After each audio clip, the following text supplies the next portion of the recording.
अब हम अपना स्टार्ट करने जा रहे हैं पार्ट 7, जो कि है लास्ट पार्ट हमारे डिसोल्यूशन चैप्टर का। इसमें क्या करेंगे हम, ट्रीटमेंट ऑफ रियलाइजेशन एक्सपेंसेस, जो कि मोस्ट इंपॉर्टेंट थिंग है।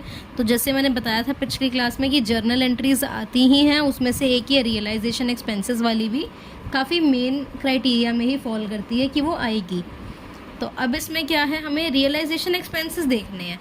मतलब देखो, अगर याद होगा तो हम जब रियलाइजेशन अकाउंट बनाते थे तो हम क्या लिखते थे, इस साइड अपनी डेबिट की साइड में हम क्या लिखते थे, रियलाइजेशन एक्सपेंसेस लिखते थे ना, टू रियलाइजेशन एक्सपेंसेस, मतलब टू बैंक करके ब्रैकेट में रियलाइजेशन एक्सपेंस। तो हम रियलाइजेशन एक्सपेंस पे करते हैं, मतलब जब भी हम अपनी चीज़ों को बेच रहे होते हैं, किसी अच्छे या एक्सपर्ट को हम हायर करते हैं ताकि वो हमारी हेल्प कर सके आगे बेचने में, तो फिर हम क्या लिखते थे, टू रियलाइजेशन एक्सपेंसेस। अब क्या है, इसमें बस हमें कुछ ना कुछ घुमा के दे देंगे, हमें उसके अकॉर्डिंगली जर्नल एंट्री करनी है। इसमें कुछ डिफिकल्ट नहीं है, हम करेंगे तो ये इजी ही लगेगा, कोई इसमें हार्ड एंड फास्ट एक कुछ भी रूल नहीं है। अब देखते हैं, अगर हमारे ये जो रियलाइजेशन एक्सपेंसेस होते हैं, पहले इसको हम क्या क्या नाम देते हैं वो हम देखते हैं। पहले एक नाम होता है वाइंडिंग अप एक्सपेंसेस, एक का नाम क्या होता है, वाइंडिंग अप एक्सपेंसेस, और दूसरे का नाम क्या होता है, डिसोल्यूशन एक्सपेंसेस। ठीक है, हम रियलाइजेशन एक्सपेंस को वाइंडिंग अप एक्सपेंस भी कहते हैं। वो क्यों कहते हैं, जब भी कंपनी कोई अपने कंपनी को बंद कर रही होती है तो उसे हम वाइंडिंग अप एक्सपेंस का नाम देते हैं, और जब भी कोई फर्म बंद कर रही होती है तो हम उसे जो डिसोल्यूशन एक्सपेंस का नाम दे देते हैं। अब देखो यहाँ पे मैंने क्या लिखा है यहाँ पे, इफ रिटर्न रियलाइजेशन एक्सपेंस 10,000। अगर सिंपल लिखा है कि रियलाइजेशन एक्सपेंस क्या है आपका, 10,000 है, तो हम क्या करते थे, अपने रियलाइजेशन अकाउंट में इस साइड क्या लिख देते थे, टू बैंक, इस साइड क्या लिख देते थे हम, टू बैंक। अब जैसे हमने अगर बनाया रियलाइजेशन अकाउंट बनाया, करेक्ट, यहाँ पे जब हम पेमेंट कर रहे होते थे तो हम लिख देते थे टू बैंक, करेक्ट, यहाँ पे ऐसे लिखते थे ना, टू बैंक। तो अब हमने बस क्या करना है, उसकी जर्नल एंट्री पास कर देनी है। यहाँ पे तो कुछ नहीं लिखा ना, कोई एक फालतू की एडजस्टमेंट या कुछ भी नहीं बोला हुआ, सेम सिंपल एंट्री कर दो। तो क्या होती थी हमारी journal, realisation account debit to bank, correct है। क्या करते थे हम, realisation account debit to bank, यही लिखते थे। और जितना अमाउंट है, कितना अमाउंट था, 10,000 और 10,000, ये हमने कर दिया था। ये एंट्री तो हमारी चलो एक डन हो गई। अब दूसरे पे आते हैं। अगर लिखा है realisation expense paid by Mohan, और मोहन कौन है, पार्टनर है, रियलाइजेशन एक्सपेंस किसने पे कर दिया, पार्टनर ने। तो एक चीज़ देखो, यहाँ पे जब तक हम टू बैंक लिखते थे, मतलब हम दे रहे हैं, बैंक से दे रहे हैं, यहाँ पे क्या लिखा है, पार्टनर दे रहा है, तो हम क्या लिख देंगे, to partner capital account debit कर देते हैं, हम यही करते हैं ना। तो अब इसकी एंट्री क्या बन जाएगी, रियलाइजेशन अकाउंट डेबिट टू, जो भी पार्टनर होगा, टू मोहन कैपिटल अकाउंट, यही होगा ना। मैं भी कुछ नहीं कर रही, सिर्फ एक को जर्नल बता रही हूँ, जो हम रियलाइजेशन एक्सपेंस पे करते थे ना, सिर्फ उसी की जर्नल दिखा रही हूँ। Realisation account debit to Mohan, जो भी पार्टनर है वो मोहन कैपिटल अकाउंट, ठीक है। और कितना है, 10,000 ही मैं एज्यूम कर रही हूँ, तो मैं 10,000 ही लिख देती हूँ, ठीक है। ये 10,000 हो गया, करेक्ट है। मेरे को अभी तक मेरी 2 जर्नल एंट्रीज तो तैयार हो गई कि अगर रियलाइजेशन एक्सपेंस पे आती है तो मैं ये 2 एंट्रीज तो आराम से कर सकती हूँ। अब आगे देखती हूँ, यहाँ पे ना 2 वर्ड्स होते हैं हर्लीन, यहाँ पे क्या होते हैं हमारे पास, 2 वर्ड्स होते हैं मेन, करेक्ट। ये जो 2 वर्ड्स होते हैं, अब ये होते क्या हैं, एक होता है बॉर्न बाय और एक होता है पेड बाय, क्लियर। 2 चीज़ याद रखनी है, बॉर्न बाय और पेड बाय। बॉर्न बाय और पेड बाय, बॉर्न का मतलब होता है किसकी सिरदर्दी है वो, मतलब किसकी ऑब्लिगेशन है, ठीक है। क्या याद रखना है, बॉर्न बाय का मतलब क्या होता है, कौन या फिर किसकी ये ऑब्लिगेशन है, मतलब किसकी जिम्मेदारी है, रिस्पॉन्सिबिलिटी है, करेक्ट, रिस्पॉन्सिबिलिटी, या तो ऑब्लिगेशन या रिस्पॉन्सिबिलिटी। जब भी बॉर्न बाय आ जाए, मतलब बॉर्न बाय तो नहीं ऐसे लिखा आता, बट देखो क्या एज्यूम करना है कि किसकी सिरदर्दी है ये, कौन बॉर्न करता है इसको, तो ये किसकी सिरदर्दी है का मतलब होता है बॉर्न बाय। पहला तो देखो ये आंसर चाहिए, दूसरा आंसर क्या चाहिए, देखो पेड बाय, किसने पे करी।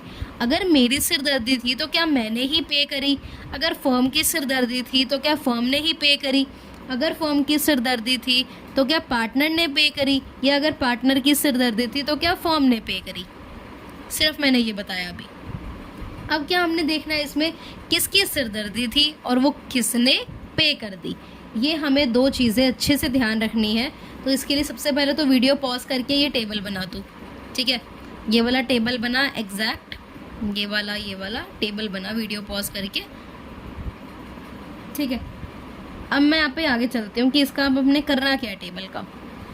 सबसे पहले तो क्या है, अगर क्वेश्चन है कोई भी एक आ गया, पॉइंट आ गया, उसमें है अगर हमें पता लग गया कि ये बॉर्न बाय फर्म है, अगर हमें क्या पता लग जाता है कि ये बॉर्न बाय क्या है, फर्म है। अगर ये बॉर्न बाय फर्म है तो हमने क्या करना है, डेबिट। देख बॉर्न हमेशा, जो यहाँ पे मैंने लिखा है ना डेबिट डेबिट, तो जब भी हमें पता लगेगा ना बॉर्न कौन कर रहा है, किसकी सिरदर्दी है, उसे डेबिट करना है। जब भी पता लगेगा पे कोई कर रहा है, पे को हम क्रेडिट करते हैं, ठीक है। जो भी बॉर्न कर रहा होता है बॉर्न को हम डेबिट करते हैं, और जो भी पे कर रहा होता है उसे हम क्रेडिट करते हैं। अगर यहाँ पे आया born by firm, borne by firm, तो तेरे को क्या करना है, रियलाइजेशन अकाउंट, रियलाइजेशन अकाउंट को आपने क्या करना है, डेबिट करना है, करेक्ट। ये आपका काम है, रियलाइजेशन अकाउंट को डेबिट करना है। अगर बॉर्न बाय फर्म है तो रियलाइजेशन अकाउंट को डेबिट करना है। बट अगर बॉर्न बाय पार्टनर है, अगर बॉर्न बाय पार्टनर है तो क्या करना है, पार्टनर कैपिटल अकाउंट को आपने डेबिट करना है, ठीक है। अभी थोड़ा थोड़ा समझ आएगा, क्वेश्चंस करेंगे तो अच्छे से आएगा, ठीक है। अगर बॉर्न बाय फर्म है तो रियलाइजेशन अकाउंट को डेबिट करना है, और अगर बॉर्न बाय पार्टनर है तो पार्टनर्स कैपिटल अकाउंट को डेबिट करना है। और कुछ नहीं बताया अभी तक मैंने। अब आता है पेड बाय। अगर पेड बाय फर्म है, फर्म ने पे करा है, तो हम क्या लिखते हैं, टू बैंक अकाउंट, करेक्ट है। अगर पेड बाय फर्म है तो टू बैंक अकाउंट, और अगर पेड बाय पार्टनर है तो टू पार्टनर्स कैपिटल अकाउंट, ठीक है। तो तेरे को एक मोटी मोटी जर्नल एंट्री क्या याद रखनी है, जो भी बॉर्न करेगा उसे डेबिट करना है, जो भी पे करेगा उसे क्रेडिट करना है, ठीक है। जो भी बॉर्न करेगा उसे डेबिट, जो भी पे करेगा उसे क्रेडिट। अगर बॉर्न बाय फर्म है तो रियलाइजेशन डेबिट, अगर बॉर्न बाय पार्टनर है तो पार्टनर्स कैपिटल डेबिट, अगर पेड बाय फर्म है तो टू बैंक अकाउंट, और अगर पेड बाय पार्टनर है तो टू पार्टनर्स कैपिटल अकाउंट, ठीक है। अब जब आपको ये चीज़ आ गई है तो मैं एक चीज़ ये भी समझा देती हूँ। अगर क्वेश्चन में लिखा होगा बॉर्न बाय फर्म और paid by partner, born by firm और पेड बाय पार्टनर, मतलब फर्म की सिरदर्दी थी, पे किसने करी, पार्टनर ने, तो जर्नल एंट्री क्या बनेगी, realisation account debit to partners capital. तो ये अच्छे से रट लेना है ये टेबल, ठीक है। इसी के बेस पे सारे तेरे रियलाइजेशन एक्सपेंस के क्वेश्चन हो जाएंगे। अगर बोला है क्वेश्चन में बॉर्न बाय फर्म और पेड बाय पार्टनर है तो क्या एंट्री बनी मेरी, realisation account debit to partners capital. अगर बोला है बॉर्न बाय फर्म है और पेड बाय भी फर्म है, बॉर्न बाय फर्म है और पेड बाय भी फर्म है, तो realisation account debit to bank account, correct. और अगर यहाँ पे हमें बोला है बॉर्न बाय पार्टनर है और पेड बाय फर्म है, सिरदर्दी पार्टनर की थी, फर्म ने पे करी, तो partners capital account debit to bank account. अगर बोला है हमें बॉर्न बाय पार्टनर और पेड बाय पार्टनर, पार्टनर की ही सिरदर्दी थी और पार्टनर ने ही पे करी, तो क्या हमारी एंट्री बनेगी, partners capital account debit to partners capital account, यही बनेगी। और क्या होगी, ये वाली एंट्री हमारी आपस में कट जाएगी, इसका मतलब नो एंट्री। अब एक चीज़ देख, इसको सिंपल लैंग्वेज में समझाती हूँ। अगर तेरी और मेरी फर्म है, उसमें मेरे घर का ना एक खर्चा है कि मैंने रेंट देना है अपने घर का, तो मैंने रेंट देना था और मैंने रेंट दे दिया, तो इसमें फर्म का क्या रोल, हमारी जो कंपनी है, जो हमने तूने और मैंने मिलके कंपनी बनाई है अपनी, उसका क्या रोल है, उसका तो कोई रोल ही नहीं है। जब मेरी सिरदर्दी थी, मेरे घर का काम था, मैंने अपने आप पैसा चुका दिया, तो मेरे को फर्म को क्यों बीच में ला रहे हो। इसी करके क्या होता है, जब भी गए बॉर्न बाय पार्टनर और पेड बाय पार्टनर, पार्टनर की ही सिरदर्दी थी और पार्टनर ने ही पे कर दी, तो कोई भी एंट्री नहीं होती।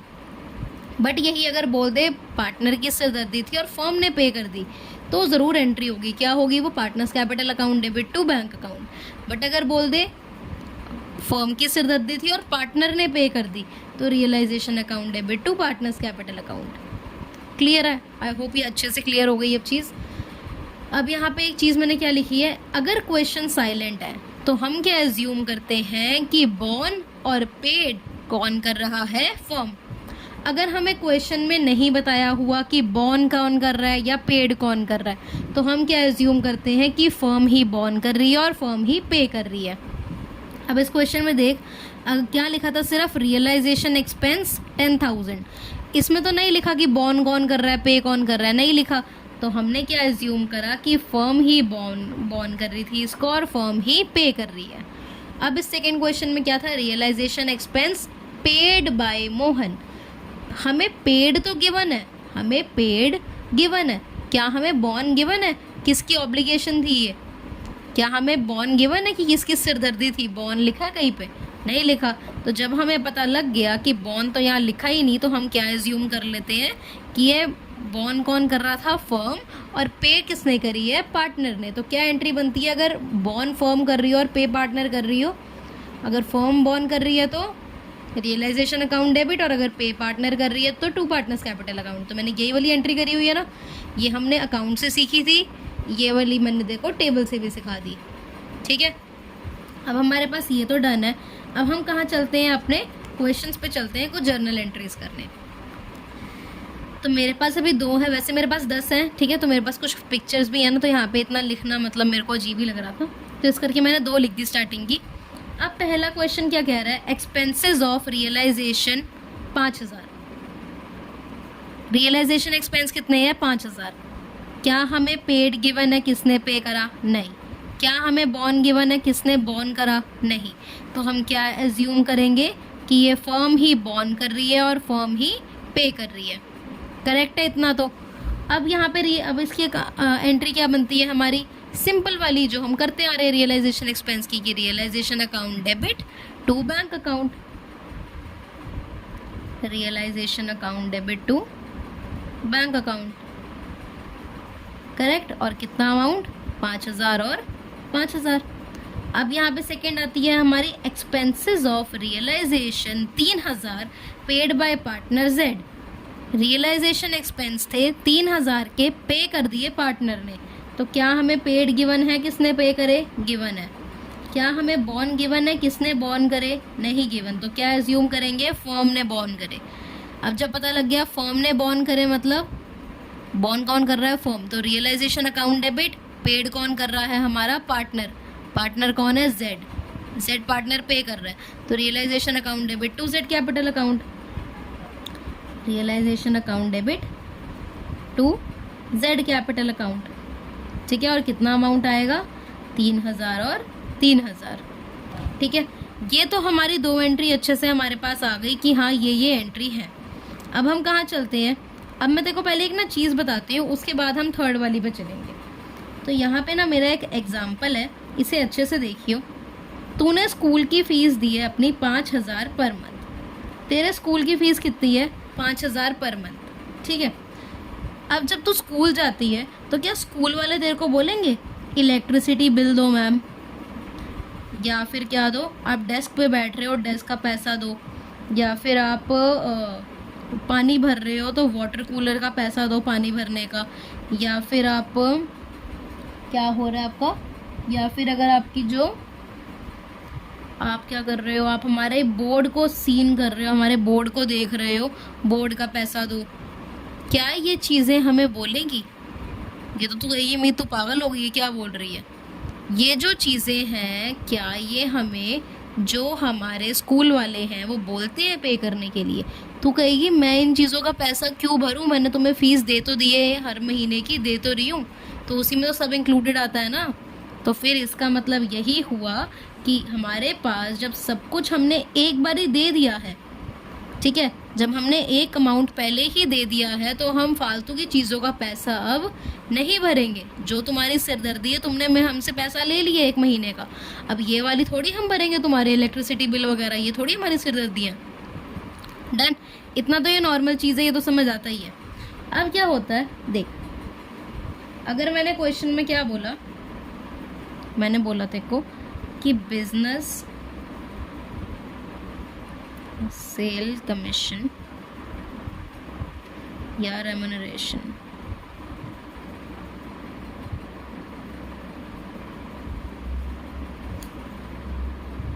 $50,000, ठीक है, जेड पार्टनर है, हाँ जेड पार्टनर है। और मैंने क्या कहा, बिजनेस सेल कमीशन या रेम्यूनरेशन 50,000।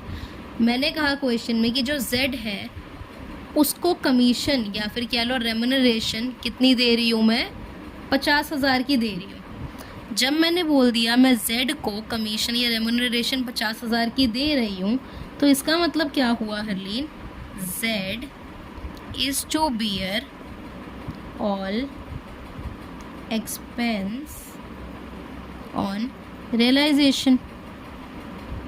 अभी 2 मिनट तक मैं अच्छे से समझाती हूँ, ठीक है। अब क्या है, अब इसमें बोलते हैं कि फर्म ने क्या करा, जेड को कमीशन दी या कह लो रेम्यूनरेशन दी 50,000 रुपये की। इसका मतलब क्या हुआ, अब जेड को ही, अब देख मैं और तू अलग अलग हैं, ठीक है। अब क्या होता है कि तू मेरी फर्म में काम कर रही है, तो मैंने तेरे को 50,000 रुपये दिए। मैंने कहा हरलीन 50,000 रुपये पकड़, तो जो भी तूने मेरे जो रियलाइजेशन की चीज़ें हैं ना, मतलब बेचनी है, मेरी एसेट्स बेचनी है सारी, तो ये बेचा, मैंने 50,000 दे दिए, इसके ऊपर मेरे से 1 रुपया मत मांगियो, ठीक है। मैंने कहा मेरे से 50,000 ले ले, इसके ऊपर मैं कुछ पैसा नहीं दूंगी।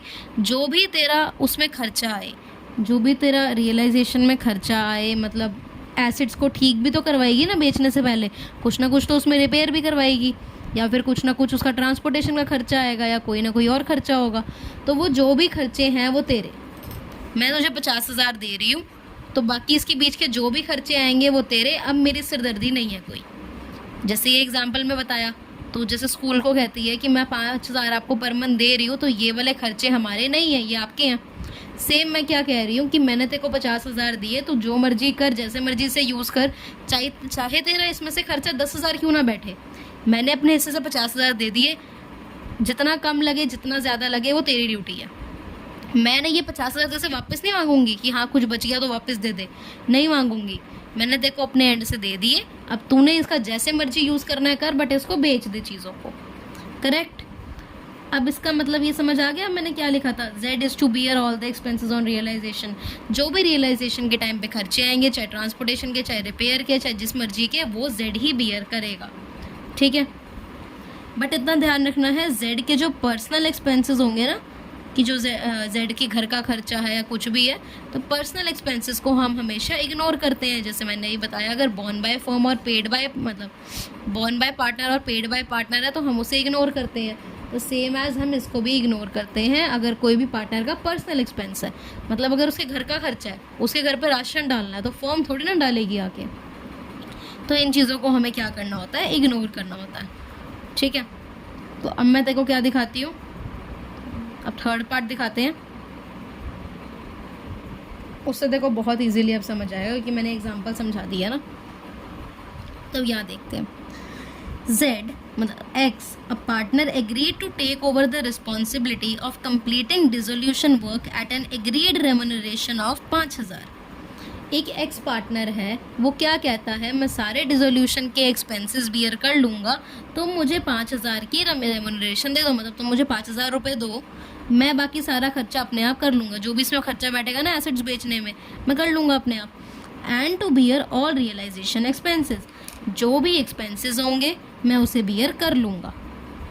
5,000 रुपये तुम मुझे दो। उसके बाद क्या होता है, actual realisation expenses amounted to 4,000। Actual जो खर्चा बैठा ना रियलाइजेशन में, उसको रिपेयर करते टाइम, उसको ट्रांसपोर्ट करते टाइम, जो भी खर्चा बैठा वो कितना बैठा, 4,000 out of his private fund. जो भी खर्चा बैठा वो कितना था, 4,000। हमने कितना दिए थे उसको, 5,000। अब एक चीज़ बता, मैंने तुझे अभी जस्ट क्या बताया कि अगर मैं Z को 50,000 रुपये दे रही हूँ, तो उसमें से खर्चा जितना मर्जी उसका बैठे, मेरा मतलब नहीं है मेरे पॉकेट से कितना खर्चा हुआ, सिर्फ 50,000। तो मैं सिर्फ रिकॉर्ड क्या करूँगी, 50,000, चाहे उसका असली खर्चा 10,000 हो, 5,000 हो, 1,000 हो, मेरा मतलब नहीं है। क्लियर है इतनी बात?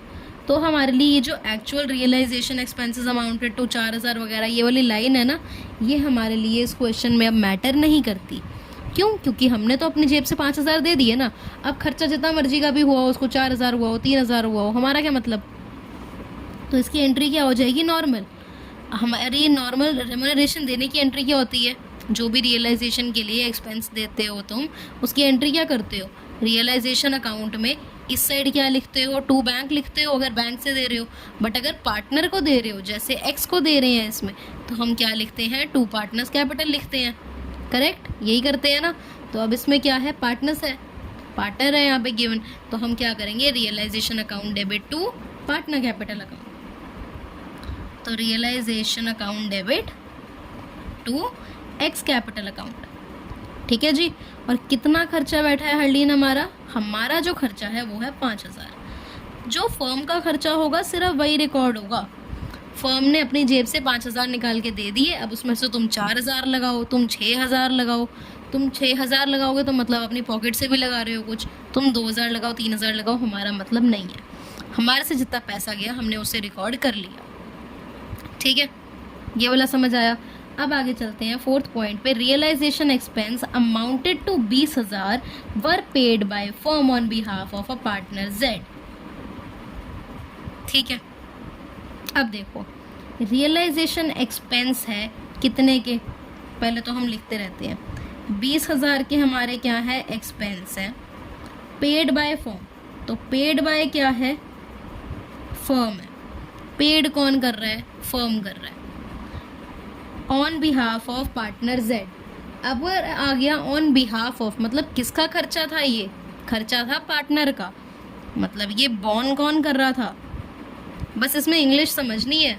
ठीक है, on behalf of partner Z मतलब किसका खर्चा था, पार्टनर की जगह पे फर्म दे रही है, तो मतलब on behalf of partner Z किसका खर्चा था, किसकी रिस्पॉन्सिबिलिटी थी, ये जेड पार्टनर की थी।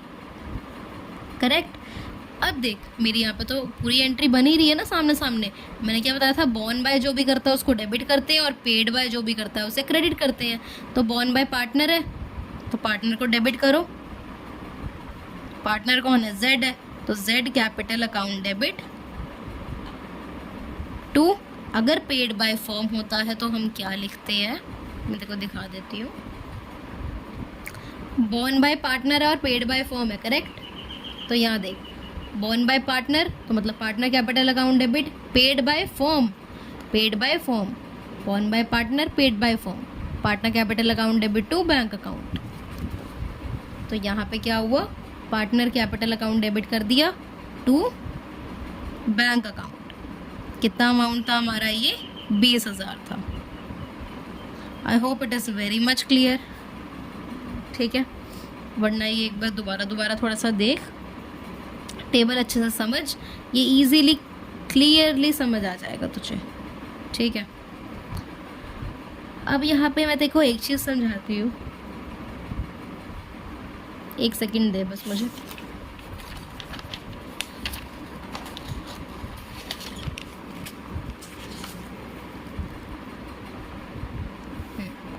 मैं 1 मिनट ना थर्ड पॉइंट ही एक बार तेरे को और समझाऊंगी। थर्ड पॉइंट की पहले तो हमने बताया एंट्री क्या कर दी थी, मैं 1 मिनट जूम आउट कर देती हूँ। हाँ, थर्ड पॉइंट की एंट्री हमने क्या करी थी, मैंने बताया था जब भी हमने पे करना होता है जो हमें वो किया लिखा हुआ, तो हमने ये एक्चुअल रियलाइजेशन एक्सपेंस का हमारा कोई मतलब नहीं है इससे, तो मैंने ये कुछ नहीं करा था और एंट्री ये कर दी थी realisation account debit to X capital account. Correct. अब ये तो मैंने कर दी, बट अगर मैं कह रही हूँ तेरे को, मैंने ये लाइन चेंज कर दी, वर पेड बाय एक्स छोड़ के मैंने क्या लिख दिया, वर पेड बाय फर्म। अगर मैंने क्या कहा, एक्चुअल रियलाइजेशन एक्सपेंस कितने के थे, 4,000 के, और वो भी किसको पे करने पड़ गए, वर पेड बाय फर्म। ठीक है, इस पूरी लाइन को काट के एक्स आउट ऑफ इस प्राइवेट फंड से काट के मैंने क्या लिख दिया, बाय फर्म। तो पहले मेरी एंट्री देख, पहली एंट्री तो मेरी क्या होगी, यहाँ तक की जो मैं अपना 5,000 निकाल के दे रही है फर्म, तो उसकी एंट्री हमने क्या करी थी, realisation account debit to X capital account. Correct, यही करी थी। और कितना था अमाउंट, 5,000 और 5,000, ये पहली एंट्री करी थी। अगर मैंने यहाँ पे लिख दिया होता पेड बाय फर्म, अगर क्या मैंने कह दिया पेड बाय फर्म, तो तूने क्या पढ़ना है, एक्चुअल रियलाइजेशन एक्सपेंस कितना है, 4,000 का, वर पेड बाय फर्म। जब फर्म ने, अब सोच, अब थोड़ा दिमाग चलाने की कोशिश कर, अगर फर्म ने किसी एक पार्टनर को पैसा दे दिया था कि तुम बियर करो इसको, और बाद में जब एक्चुअल खर्चा दोबारा बैठता है तो उस पार्टनर की जगह फर्म ही पे कर रही है, खर्चा अब किसका बन गया था, वो पार्टनर का, बट अब पे कौन कर रही है, उसको फर्म ही पे कर रही है अपनी पॉकेट से, तो उसकी भी तो एंट्री करेगी ना फर्म, क्योंकि फर्म की पॉकेट से पैसा जा रहा है, दोबारा फर्म करेगी। तो अब इसमें देख, लास्ट लाइन में देखो, amounted to 4000 were paid by firm, मैंने कहा था एक्स को काट के वर पेड बाय फर्म,